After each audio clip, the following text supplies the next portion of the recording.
আল্লাহর নবী আপনি যেটা দেখতে পেলেন তন্দুর চুলহার মতো, তন্দুর আখার মতো, ওপরটা যেন সংকীর্ণতা হয়েছে, ভিতরটা যেন প্রশস্ত রয়েছে। সেখানে নারী পুরুষ যেন উলঙ্গ ভাবে যেন চিৎকার করেছে।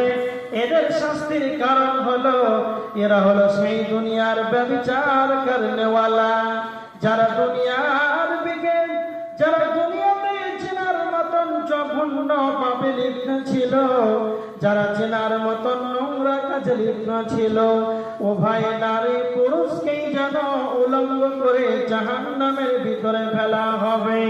তারপরে তৃতীয় নাম্বার, আল্লাহর নবী গো জিবরাইল বলেন, ইয়া রাসূলুল্লাহ আপনি যেটা দেখতে পেলেন রক্তের নদী, পচা দুর্গন্ধময় যুক্ত রক্তের নদী, সেখানে মানুষ যেন সাঁতার কাটছে, তাদেরকে যেন মারা হচ্ছে পাথরের, এই পাথরে আঘাত করা হচ্ছে।